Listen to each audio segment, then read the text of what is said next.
Hi, I'm Bob Wood. I'm a secondary art educator in Wappingers Falls, New York, and a past NYSATA president. Currently, I'm the NYSATA Curriculum Chair and the NYSAD Chair for Media Arts on the NYSAD Content Advisory Panel and the NYSAD Independent Arts Assessment Pathway. I'd like to welcome you to the second annual NYSATA Media Slam.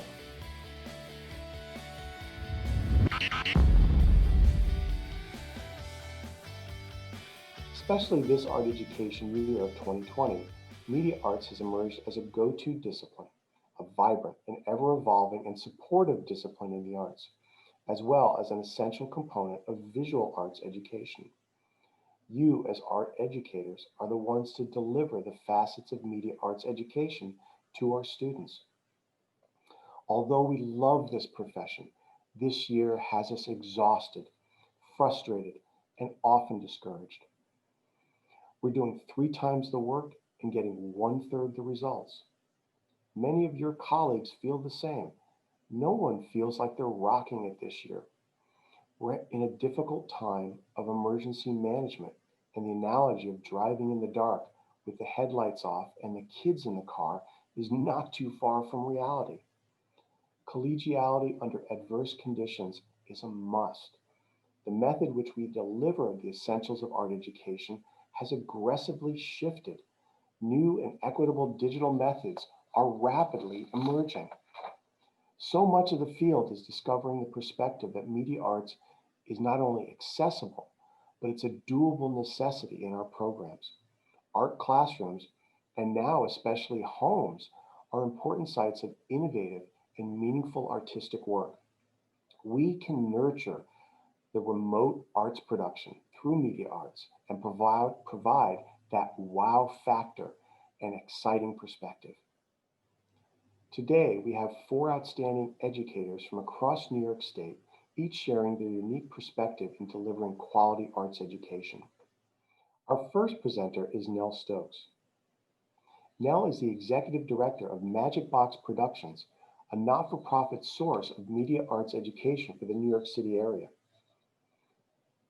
Nell has been an integral part in delivering contemporary media arts education throughout New York State. She was an original writer of the National Core Art Standards in Media Arts, and we were lucky enough to have Nell as a key writer for the New York State Standards for Media Arts. She's been a pre-conference presenter and has also had numerous pieces from her program utilized in standards rollout across the state. Welcome, Nell Stokes. Hi, everybody. I'm Nell Stokes. I'm the executive director of Magic Box Productions. We're a media arts education nonprofit. I served on the national and New York State standards writing teams for media arts, as well as the New York City blueprint for teaching and learning in the moving image. Today, we're going to use some really cool free online resources, Adobe Spark Post and Adobe Spark Pages, as well as the Museum of the Moving Images resource for online election footage that dates back to the 1950s. This lesson was developed by our amazing colleagues at the Museum of the Moving Image, and I give all props to Sarah Guerrero and Tiffany Joy Butler. So let's get started. All right, this is a civics lesson and a student assignment that was designed using Adobe Spark Page. And then later, we're going to do a student assignment using Adobe Spark Post. It's geared towards students learning about the presidential campaigns in the United States, and it's inspired by the Museum of the Moving Images online resource, The Living Room Candidate, which is a great free archive of presidential campaign commercials and information that goes from 1952 to 2020. So we're going to be looking at the way presidential candidates promote their campaigns through ads and social media posts. And then we're going to create our own social media post with pre-selected quotes and images from another presidential campaign using Adobe Spark Post to represent this particular candidate's personality and policies. So in the Living Room Candidate, we can look at the very first campaign commercials from 1952's presidential election. So let's go to the Dwight D. Eisenhower for President advertisement.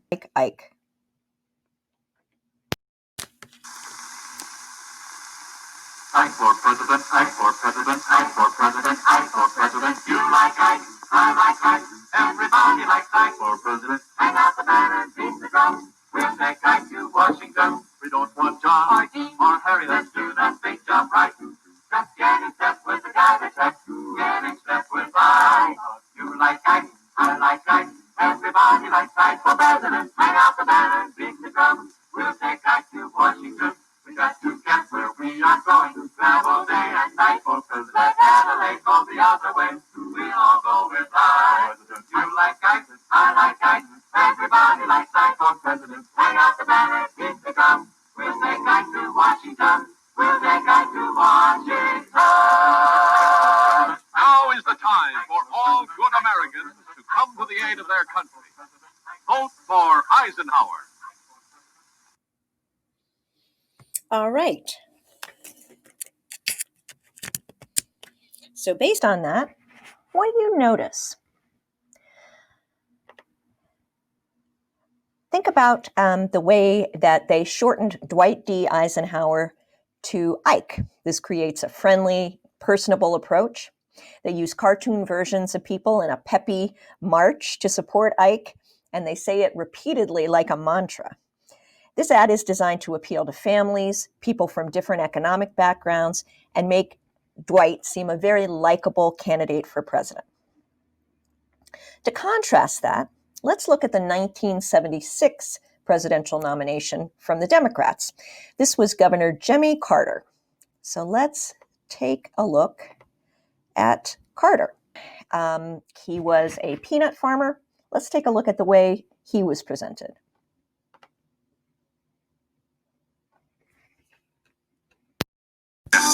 In the beginning, Jimmy Carter's campaign was a lonely one. But through the months, more and more people recognized him as a new leader, a man who will change the way this country is run, a competent man who can make our government open and efficient, but above all, an understanding man who can make ours a government of the people once again. Jimmy Carter, a leader for a change.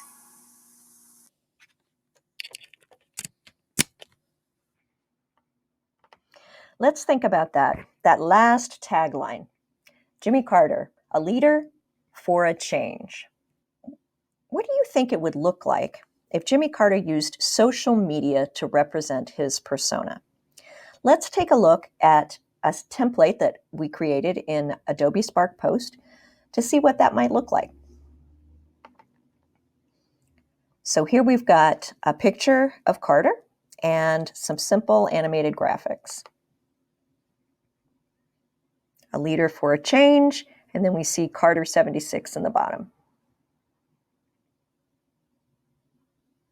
Now this was created, as I said, using Adobe Spark Post, which is a very simple, easy to use online tool that's free as well.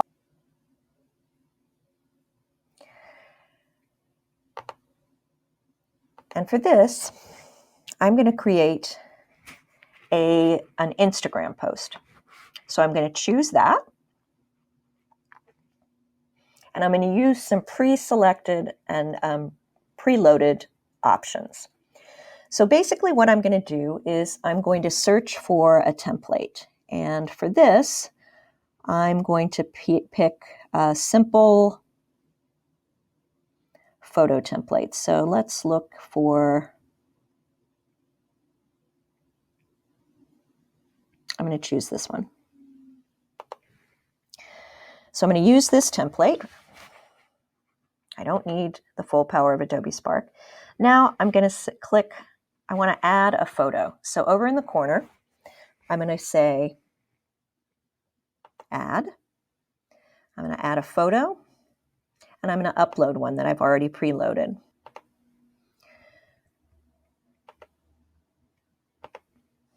So I'm going to design an ad for John F. Kennedy. I'm going to pick a color photo of JFK, but I'm not going to do, because I'm doing Instagram, I'm going to do a vertical orientation. So I'm going to pick this one.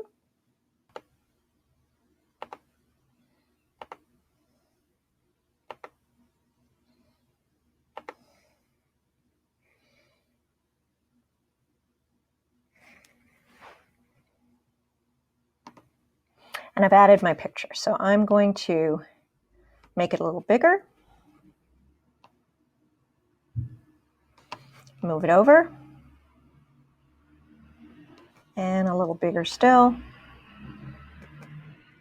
All right. So now I want to add some text.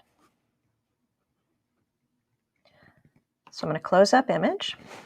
And I'm going to say add again. And this time I'm going to add text. So I've already got my text that I've had selected.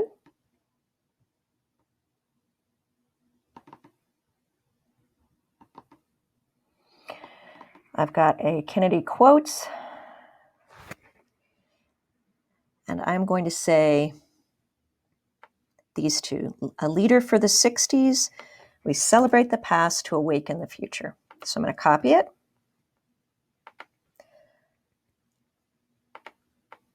And I'm going to go back.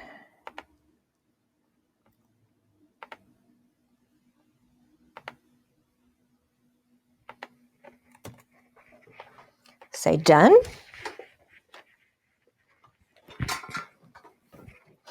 And there I've got my quote. I don't want the whole thing, so I'm going to say, and I think it's a little big, so I'm going to make it a little bit smaller. And take that out.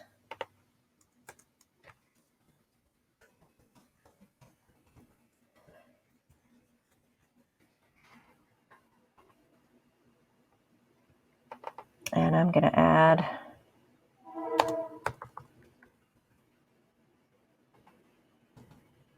dash.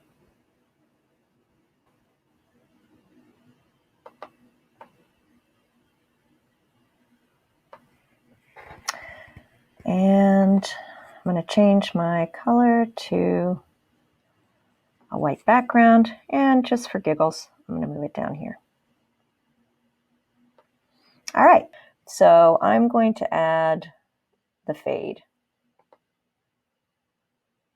And now my text fades in.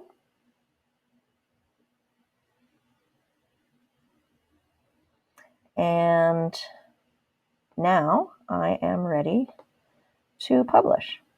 So I'm going to go up into the right-hand corner to share.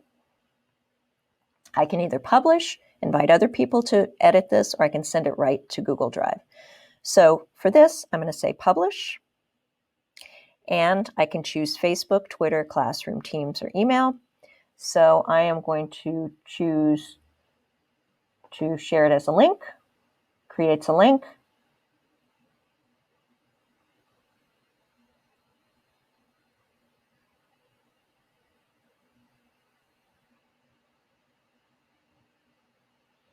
I'm going to copy my link. And now I'm good to go. I hope this was helpful. I'm putting together a Google folder with all of the information and resources that we shared, and I look forward to talking with you about this later. Have a great day. Thank you, Nell.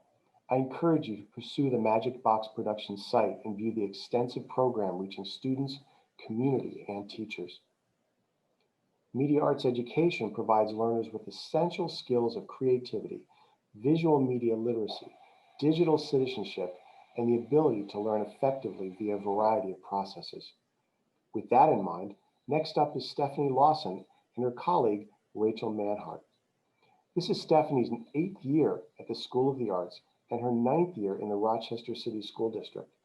She's built up the School of the Arts program from the ground up, now running 4 different levels of media arts courses.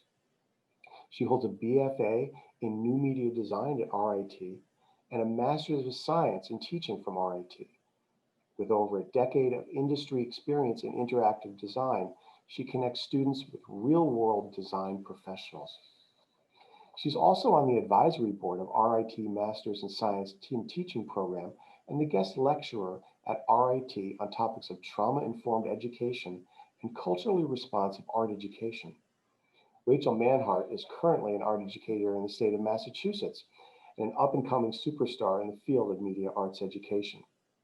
Although SOTO is now remote, The following was written and taught by Rachel as she served as a student teacher under Stephanie's guidance during the traditional school year. Examples of virtual tattoos created by 11th and 12th grade media students at School of the Arts in Rochester, New York. No, students didn't actually tattoo themselves in class, though a few who didn't pay close attention thought that's what was going to happen. Rather, we used a technique known as motion tracking in Adobe After Effects.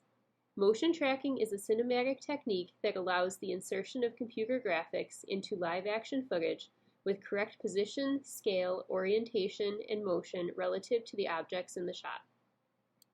We began this lesson by showcasing a wide range of tattoo artists that represented a variety of styles and came from different cultural backgrounds. School of the Arts is an incredibly diverse school, and it was important to us that every student found an artist they could relate to, and also that they saw tattoos in a range of skin tones.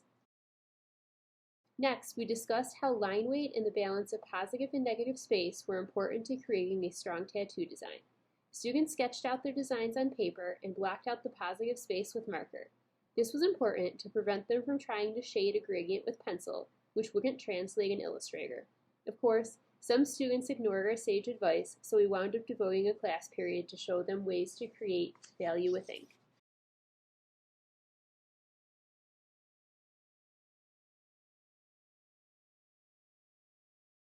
Students then photographed their sketches, brought the sketches into Illustrator, and used the pen tool to trace over the sketch. By this point in the school year, my students had completed several projects in Illustrator and were proficient with the pen tool. I would recommend that anyone who is interested in teaching this project take the same approach.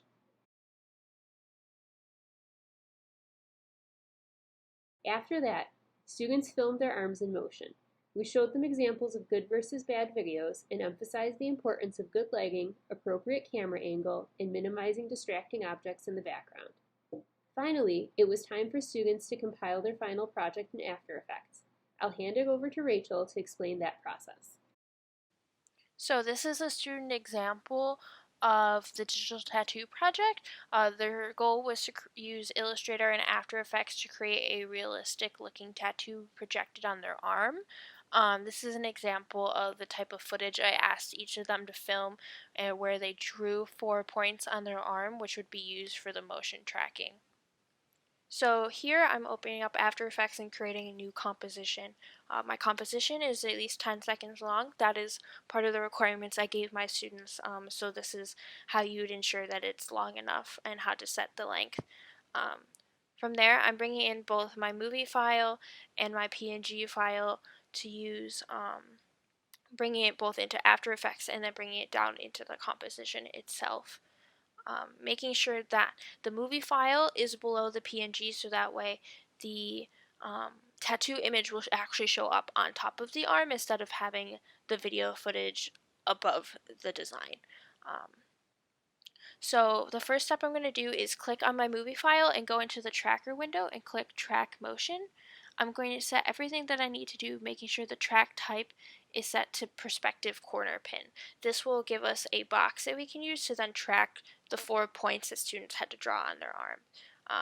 So I'm going to go in and click on each point individually and drag it over to the point itself that I needed to track. This is a part that students had a little trouble with. You had to think about how your tattoo design was oriented and how you would want it to be oriented on the skin. So certain points had to go in certain places for it to be vertical, while other students had to think about how to make it horizontal. So from here, you want to make sure that the target is the PNG for the tattoo itself. Then you're going to go ahead and hit play.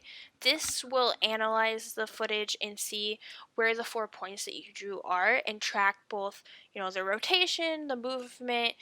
If they were to change size, how much would the size change? But for this, it's mainly movement and rotation. This will then be applied to their tattoo design later. So then when you hit apply, that's actually what this does. It applies it to the tattoo PNG itself. So when you hit apply, it'll load it back on. It might take a second, but then when you play it, it will show the tattoo on top of the arm. And because we motion track to those 4 points. The tattoo will move when the arm moves and rotates when the arm rotates. So if they did choose to edit out the points, what they would first do is make a copy of the original footage that they shot. I renamed mine Mask and encouraged my students to do that as well, so that way they didn't confuse which was the original, which wasn't.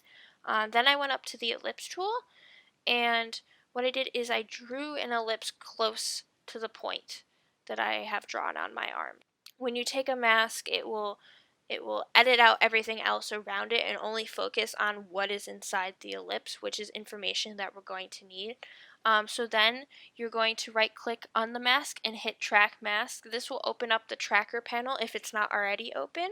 And then like before, you're going to hit play in the analyze section, and what it will do is it will analyze the color, the position, the rotation, the scale of everything that's inside of the mask. And what you'll do is you'll use that as almost like a band-aid and put that over top of the point that's drawn on your arm in the footage. So this essentially will get rid of the point within the footage because you're putting a little band-aid on top of it.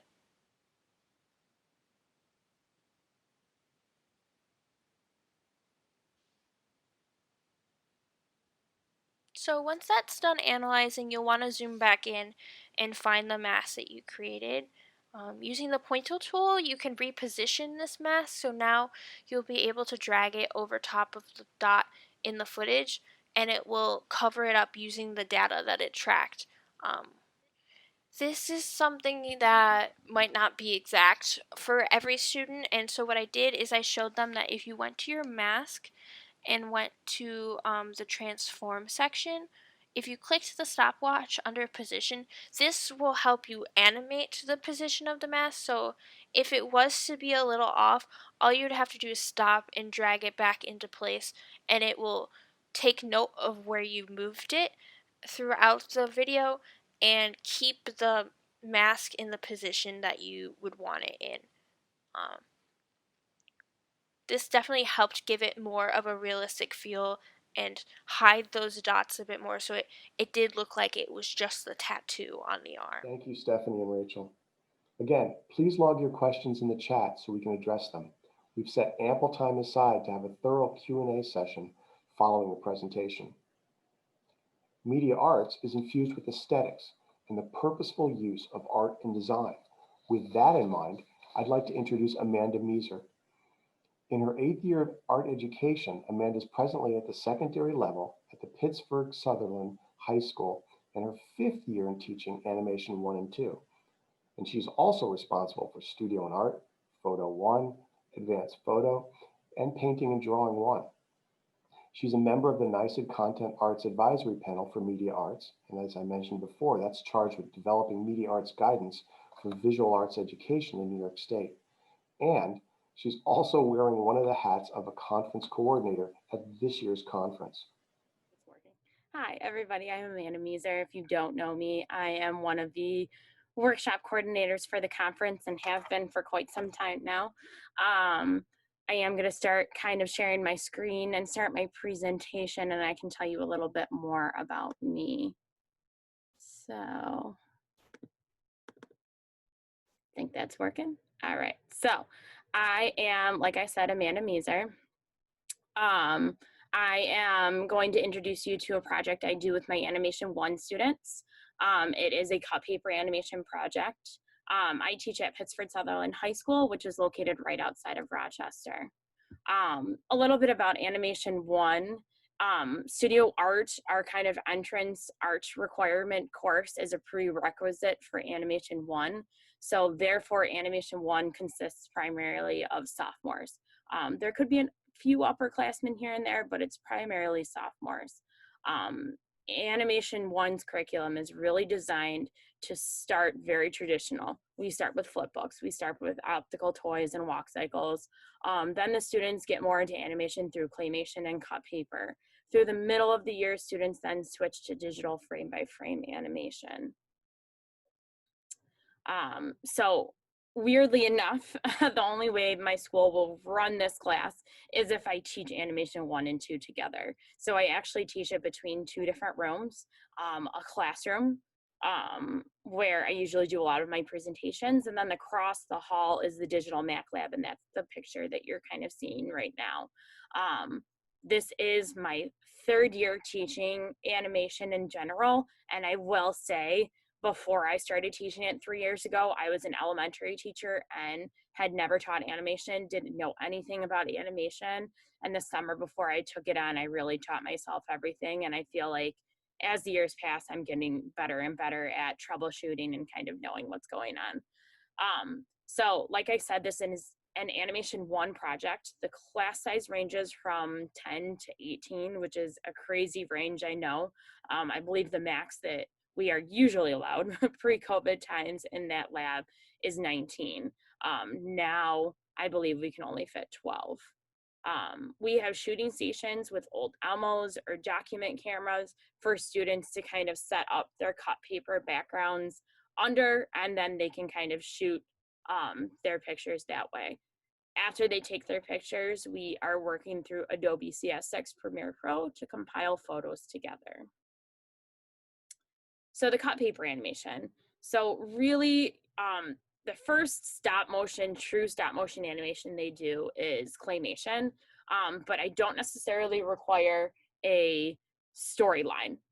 The cut paper animation is really their first animation that they are required to have a storyline. A lot of time is taken to explain what makes a good storyline, and examples of past student projects are shown. Character sketches and storyboards are created for the brainstorming purposes, and there is a huge emphasis on creating a cohesive backdrop with cohesive characters that styles match and go well together. And what I mean by that is, if you have a watercolor background, you probably should have watercolor characters. And you know, that's not necessarily true. Some of the examples I show you have an actual photo printed out for their background, and then they kind of made cut paper characters out of construction paper, just so they're not just doing, you know, markers for the background and then color pencils for this, and it all doesn't match, and therefore that doesn't really make a cohesive animation. Students can choose what media they want to create these backdrops and characters out of, so it's completely up to them. I kind of guide them through what could make, based on their style and based on their preferences. I kind of will show them different demos about different materials. So this is the project handout I usually give to students. I know there's a lot of information on this, and I do that for a variety of reasons. Some students like the checklist. Some students like to have exactly what's expected in front of them. This way, students can follow it a little bit more. But some things I wanted to point out on here is, you know, that bottom kind of section, your animation must. These are the requirements of the project. So number 1, have a well thought out character design and detailed storyboard. So I ask them to think before they do. Especially in animation, it's super important to brainstorm out what you're going to do, because in the process, it's such a tedious process that if they're not thinking about before they do, it never ends up well. If they're animating on the fly, chances are it's not going to be a smooth animation. So they need a well thought out and brainstormed character, storyline, and overall animation. I ask them to think where it starts, where it's going, and where it ends. It has to be a minimum 45 seconds long, and that's a pretty long animation. It takes them quite a while for them to do that. And then craftsmanship is huge. Shooting must be done with consideration and the utmost attention to detail. And I say that because if they're not constantly reviewing their photos after they take them to ensure their animation is smooth and not shaky with no hands, chances are they're going to upload all of their photos into Premiere Pro and see a part that they have to reshoot. And if you're not setting up your background and everything under the Elmo and shooting it all underneath that Elmo, it could jump and it could get complicated. So we don't necessarily want that. So like I said, we have Elmo stations, and the Elmo stations kind of look down onto their backdrop and their characters, and students leave that backdrop and characters underneath there until they are done shooting. We are lucky to have that many shooting stations. So it's guaranteed to be smooth. It's guaranteed to not move. And so that's why I say you gotta review your photos, or else you're gonna have to delete and retake, and that's not ideal. This is what the character brainstorming looks like. This actually goes with one of the animations I'm about to show you. So you can see on the left, she really thought about the character name and everything about that character. And I do that not necessarily that they're going to be showing these 5 personality traits or favorite hobbies, but I think it helps to know your character. I think it helps to kind of have a little insight. I think it helps to kind of make a better storyline. So then you see on the right is her final kind of brainstorm, her final sketch of her character before she made it into a cut paper character. Oh, there we go. And this is actually part of the same animation. This is her storyboard. And this is beautiful. I will say not all students do storyboards that look like this. This is a super detailed, this is the ideal. This is like the 100%. I really want them to kind of really walk through their animation and almost not a frame by frame, but really kind of tell us all the movements, tell us what's going on. And the best animations come from students who have the storyboard in front of them as they are animating. And I tell that to students every single year, whether they take my advice or not. But you will see that because this student thought out this storyboard so thoroughly, her animation is beautiful. So the timeline of the project overall, the brainstorming process is 1 to 2 weeks. You know, especially for some students, it takes a while for them to come up with a good idea. And then we got to talk about it, and then we have to kind of talk it out a little bit more. Creating characters and backdrops, so they can, like I said, use watercolor, colored pencil, but it really takes 2 to 3 weeks to create these and to create them well. Then production, taking the pictures underneath the animals, that goes pretty fast. Usually, like this year, I see them every day for 40 minutes. So it should take 2 weeks. It might take 2 more depending on how in-depth they're going in their animation. And then the post-production and editing in Premiere Pro really is 1 week, maybe 1.5 weeks. It really does not take long. Premiere Pro kind of takes all their photos and creates a video right when they upload them into the program. So it is kind of speedy. So the cut paper animations you're about to see have all different styles to them. I think I'm going to go show you 3 or 4 depending on time. I have a stopwatch going right now. Some drew out their characters and backdrops. Some printed out the backdrop out of a picture on a computer. Some mix in some digital elements into their animation. And some are humorous, while others are more serious. And that really just kind of depends on the student. This project is open-ended enough to allow students the creativity to develop their own story and push their strengths. So I like how open-ended it is, and you're going to see just the huge differences that I get of the project. So before I kind of talk about how I would do this remotely, I'm going to start sharing. So the first animation I'm going to show you, it's called Michi. It was done by a student last year, and it actually won a Scholastic Award, I believe. And then it also won a regional award as well. So it's absolutely beautiful, and you'll see why in a second. So I'm gonna play it for you, and hopefully you will be able to hear it.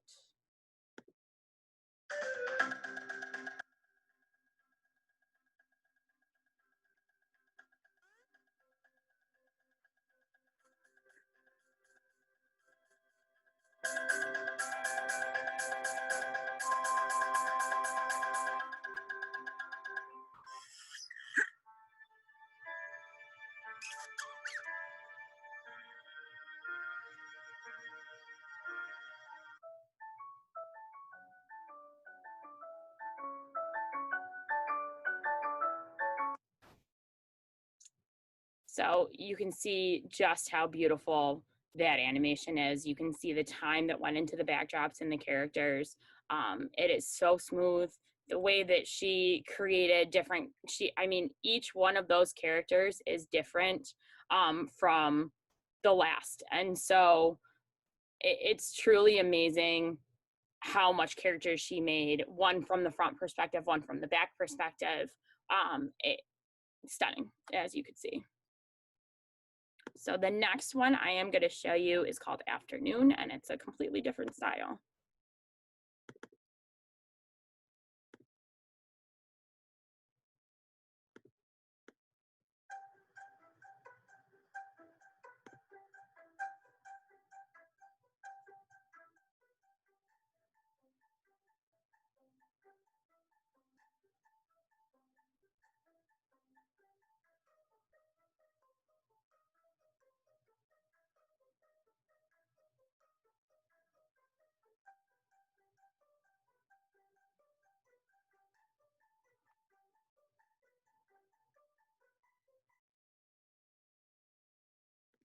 So you can see that's a completely different type of animation. She did more construction paper and kind of cutting and pasting to make her characters.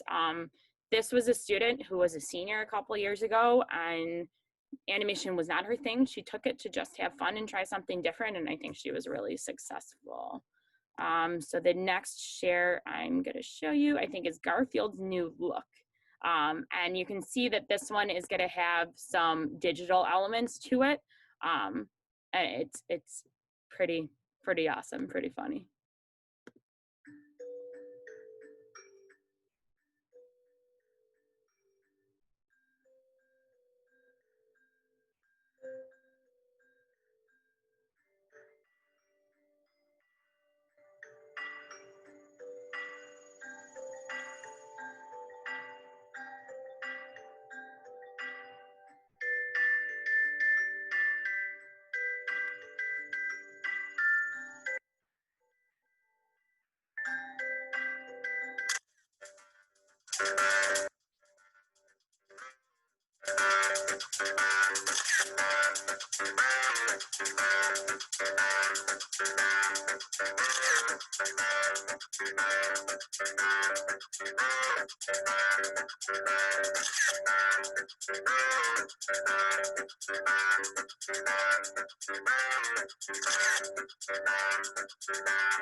So you can see that that student printed out that picture of the background, a couple different pictures, and then kind of created her characters out of construction paper. And then she was really, one of the examples that I show have different pictures like that. And, you know, I didn't necessarily know how to do it. It was my first year teaching animation, but we figured it out and it turned out great. It's funny, it's humorous, it has a great storyline. And, you know, I wanted to kind of draw a little bit of attention to how these characters are made. So if you kind of look at these two characters, you can see the brads that are kind of connecting these characters together. So what I tell them is usually, depending on how they want their character to move, will depend on how many brads they have. So usually on characters, you have an upper arm, a lower arm, a hand, an upper leg, lower leg, a foot. This one obviously has a tail, so the brad is kind of connecting that. Same with the head and the ears. So depending on how they're going to make their character move will depend on how many brads they use and how they break up that actual character to kind of make that smooth movement. And I think the last one I'm going to show you is called Mystery Meat. It's a little quicker than I think I would have liked, but I like the overall idea. It's hilarious.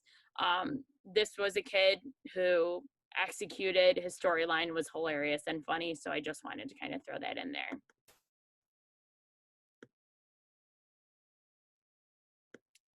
So, Mystery Meat.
So what's funny about this is, you know, if I kind of scooch forward, this is actually a self-portrait of the student.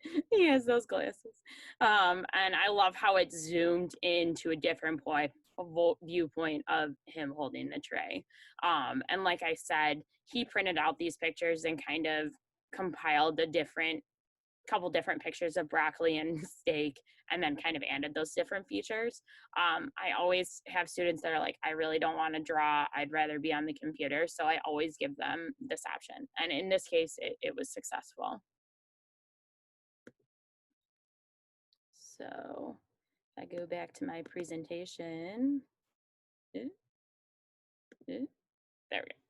All right, so how I would do this remotely. That's, you know, where we're headed this year. I literally sent home a ton of different paper with my Animation 1 students just this week. I'm in a school where we don't know if we're closing, we're still open. I don't know, we're yellow zone, got to be orange zone, we're testing schools, things are crazy. I don't know what's going on. So I sent them home with a ton of different paper. So I sent them home, I think, with tagboard, drawing paper, and watercolor paper. And I know the students I have this year have a ton of different art materials at home. They're high interest students. So it's not like some students I've had in the past that are just taking it to have fun measure. These kids have supplies at home. So I sent them home like backdrop paper that's like a 12 by 17, and then I sent them home a bunch of little papers that they can make their characters out of. I sent them home with brads so they can kind of make their character and connect the different parts if we get that far. And then I also sent them home, I think, with a couple different colored pieces of paper too. And we would use the app Stop Motion Studios. If you're not familiar with this app, it's a maze. It's free to download on an iPhone or Android. You take your pictures in this app, and then it compiles them all as a movie. You can add sound, you can slow down, speed up. It's very user friendly, and the fact that it's free is amazing. It is what I used in the spring when we closed down, and I am just told that, again, user friendly. So I would have students kind of position their phone like this with either like a stack of books on either side, kind of rig up some sort of kind of camera that is facing down. And I also gave them sticky tack. That's how you hold down backdrops, and that's how you hold down characters. So I don't know, it's very tedious. In my experience, this is really at the point where students are, am I back? I'm back. Okay. This is a point where students kind of realize whether they like animation or not, honestly. This is the turning point of whether or not they want to take animation too, because it is very tedious. In order to make a arm swing, they literally have to kind of take their character, position it like this, take a picture, move the sticky tack, take a picture, move the sticky tack. And it's very tedious work, and it takes a long time. And if you're not diligently working every class, then you get behind. So it really kind of takes a motivated, highly interested student to kind of do this. Like I said, 3 years ago, I had no idea how to do this. And here I am, students winning awards like Ashlyn, the first animation I showed you. I think it's all about willingness to learn and being flexible. There are things I still don't know. And I Google things every day. How to export a GIF from Photoshop is what I Googled yesterday. So, you know, if you have any questions, I'm here. But it was a pleasure to kind of share some of my prouder animations with you today. I hope you're enjoying the virtual conference as much as I hopefully am. But yeah, let me know if you have any questions during the question and answer. Thank you. Thank you, Amanda. Our last presenter today is Mallory Little. Mallory is an arts educator in the Vestal School District, sharing that role with 4 other art educators. She holds a BS in art education from the College of St. Rose, an MS in curriculum and instruction from SUNY Potsdam. This is her 13th year in art education and her 6th year involving media arts. She teaches general studio media arts to 11th and 12th graders, as well as darkroom and digital photography, those concurrent with the SUNY Broome fast forward courses.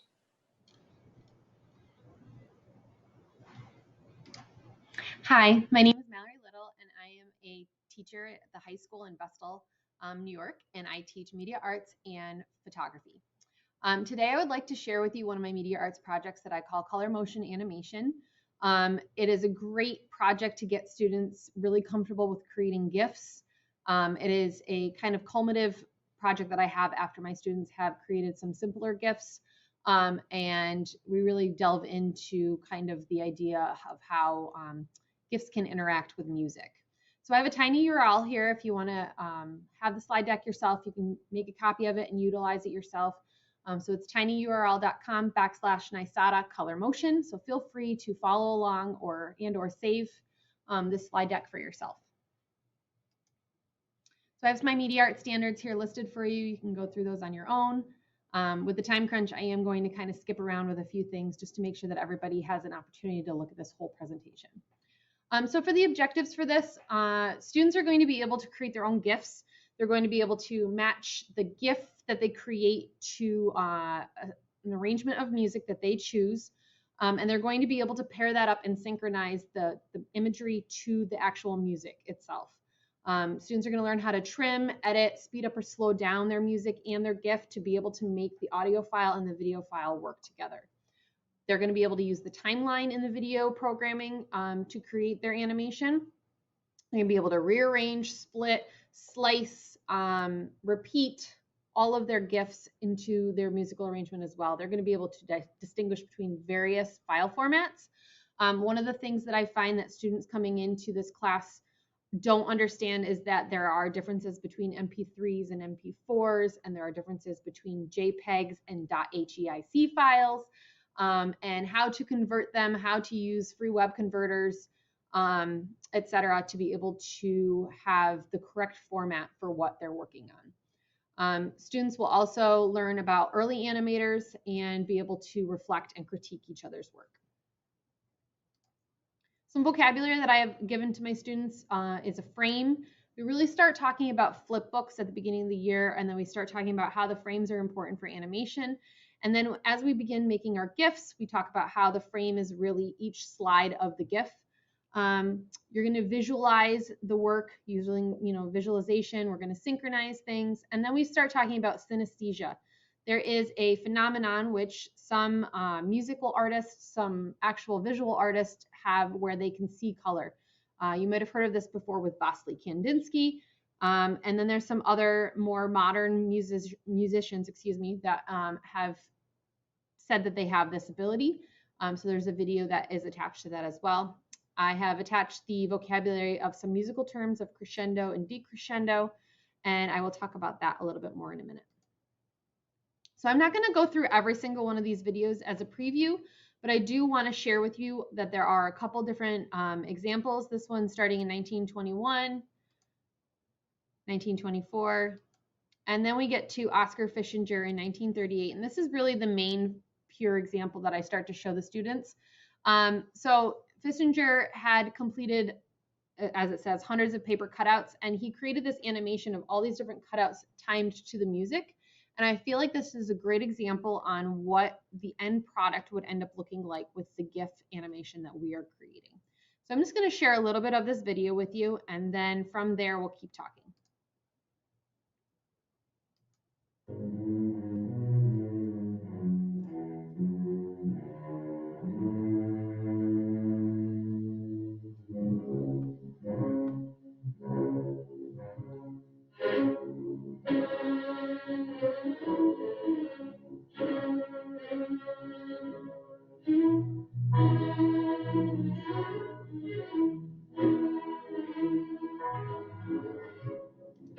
So as you can see with this video, there's a lot going on. There's a lot of shapes, there's a lot of color.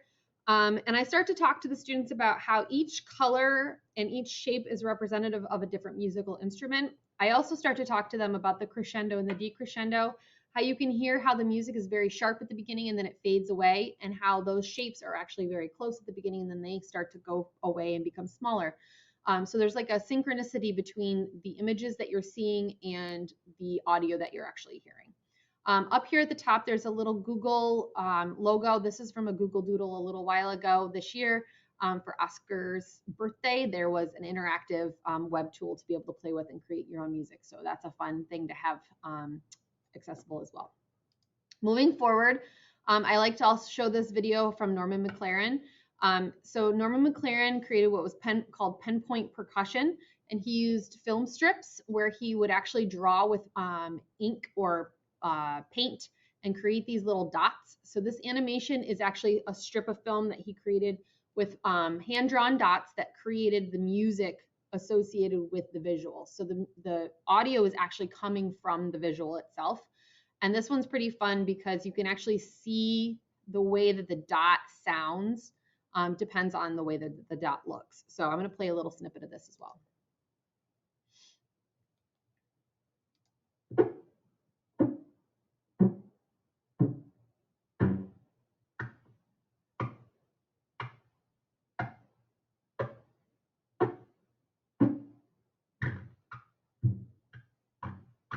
I'm going to zoom ahead a little bit.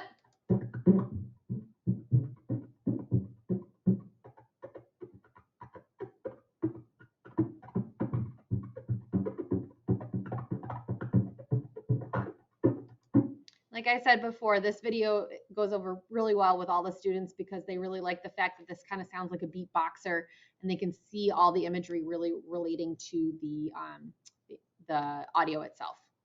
Moving forward still, there is some more videos about Norman McLaren. There's actual how he does the pen point percussion, and another video about why we owe a lot to him as an animator.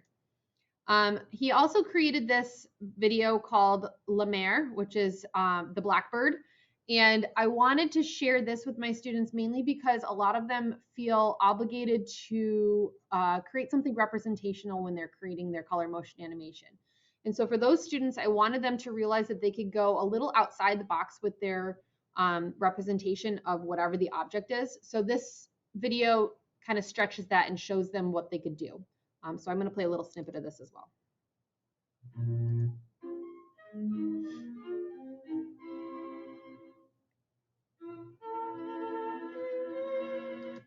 Mon merle a perdu son bec. Ah, mon merle a perdu son bec. Tiens, un bec, deux becs, trois becs marlots. Comment veux-tu mon merle, comment veux-tu mon merle chanter? Comment veux-tu mon merle, comment veux-tu mon merle chanter? Mon merle a perdu son œil. Ah, mon merle a perdu son œil. Oui. So as you can see, the bird kind of transforms into these different shapes and morphs into these different things. And so that's something that the students could be doing themselves with their gifts. Continuing to move forward, you can talk about Fantasia and the abstract part by Walt Disney. There is a video on synesthesia, and I'll play a very short beginning part of this.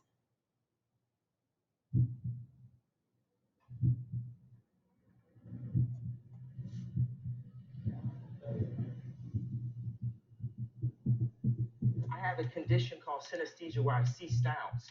I see them. Everything that I sonically make is a painting. I know when something is in key because it either matches the same color or it doesn't. So I associate C with yellow, associate F with pink.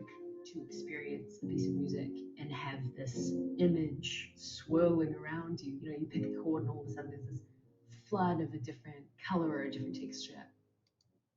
Okay, so then that's also a video that I share with my students. This is a long drawn out process that we kind of chunk and do over the course of several weeks. So this project is pretty hefty. Here's another video on Vasily Kandinsky and his perspective of synesthesia, and kind of showing how some of his imagery works with the music that it was actually tied to. And then I start talking about how we can actually interpret what we're seeing. So I have some big idea questions for my students to come up with and think about. Moving forward, students would actually start planning by getting an instrumental piece of music. I really prefer them not to have anything with lyrics.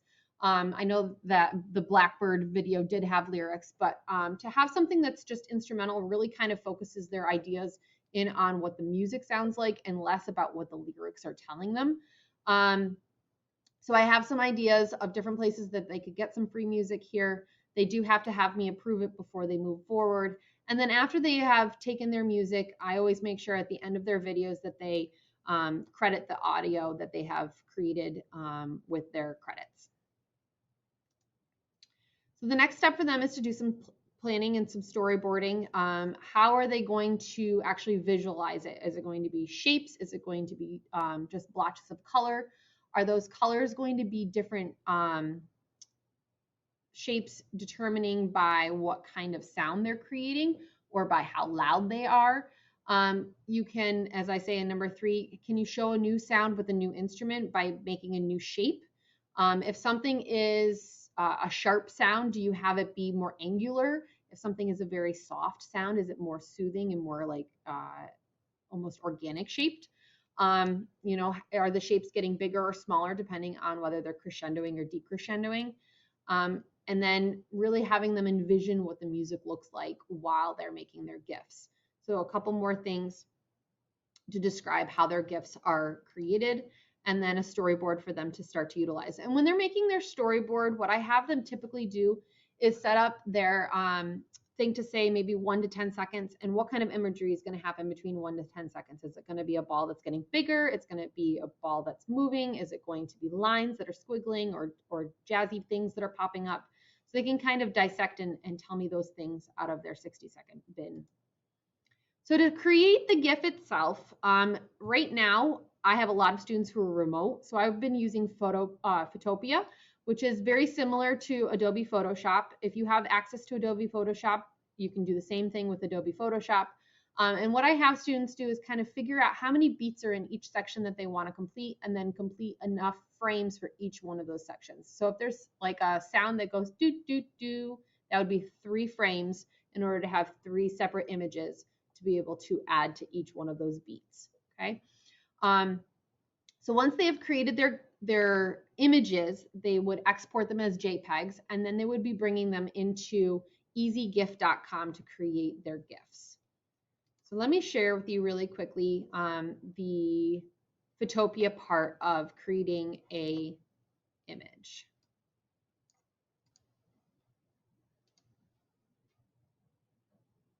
So students are going to go ahead and click a new project.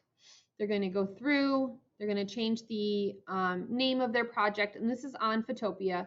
And then they're going to typically change the size of however they want it to be. I'm going to fast forward just a little bit here. And then when they're in their project, they're going to be creating their image. They're going to choose their background color. They're going to choose the shape. They're going to make new layers. This is all stuff that you may have previously taught the student at this point in time. So the students can really kind of dive in and get right to work with this part. And then when they have all of their images, they're going to go through and change the size or the shape of it. So right now you can see making the circles larger. And then near the end here, you'll notice that I do File, Export As, Save as a JPEG. And I'm going to go through and change and save every single frame or every single layer as its own JPEG. And then once that's completed, I move on to the next part of this, which is going on to easygif.com. And when I'm in easygif.com, I'm going to, let me share with you this, go to the GIF maker at the top, and then I find my images on my downloads or wherever your images have downloaded to. And then once those have been found and are attached, you can click upload and make a GIF. Very simple, that blue key. And then once they are there, you can rearrange them, you can duplicate them, you can say, ooh, I made a mistake, I want to skip one. And then once you have them in the order that you like, you skip forward here, you say make a GIF with this blue key here, and you'll see your GIF animate right in front of you. And then all you have to do is press the save button. And then once it's saved, I start compiling all my GIFs together to keep. And then I would bring them into my video editor, which is either going to be Adobe Premiere Pro, or we've been most recently using WeVideo because not all of my students have access to Premiere. So next, here are some examples of my students' GIFs. These are just random ones from different people, but as you can see, everybody's kind of getting their own taste on how the music sounds, and they're all making their GIF work for their own music. So next here for step 4, I do have a video on how I have laid all the pieces together to make my, my GIF work as an actual animation with multiple things together. So you can click on this and see it in a little bit larger frames. I have split a lot of the GIFs down to being just the frames that I need for certain beats. And then you can repeat and change the colors, etc. While you are in the actual editing software for the video as well. Once you have edited your software, added your animation in your software, excuse me, then you have a little snippet of actual what your animation is going to sound like. So here's a very shortened version of what a full song would be.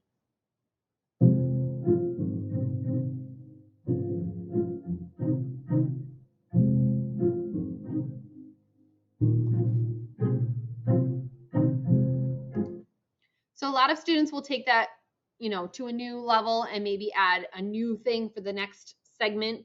That was the first 11 seconds. So that really was like the first segment of their song. They're going to do 60 full seconds for me. Oh, don't start again. Let's go to the next thing here. So here are some other student examples. I want to play 1 or 2 little snippets of them.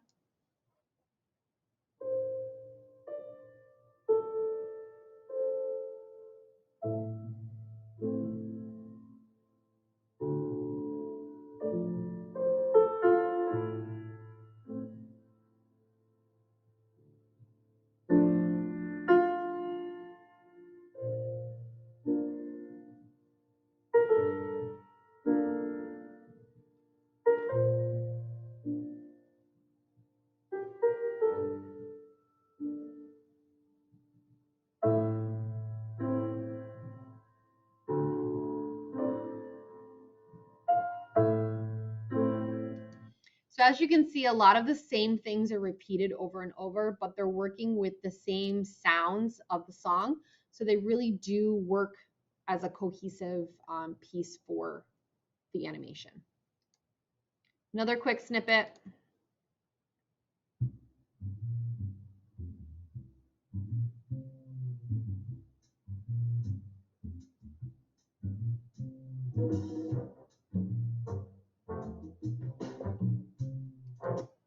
So it's another one, and you can see there's a little bit more abstract forms going on. They're not using straight up normal shapes.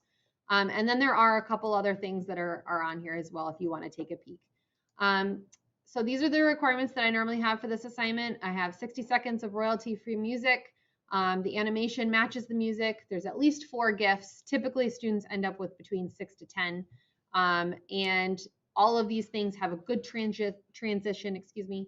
They all have good ways of the song really matching up with the audio, with the visuals. And I find that this whole project, this animation, ends up being really cool and successful, and every single person's and every single student's work comes out differently, which is very neat.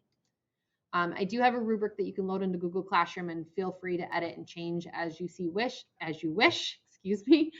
And I hope that this was informative, and I hope that you enjoy it, and I hope that you have a wonderful rest of the NYSATA conference, and it has been my pleasure to share this with you. Thank you, Mallory. And a sincere thank you to all our presenters today. And this is where we should cue the applause soundbite. The floor is now open for questions. Please note your questions for our panel today in our chat.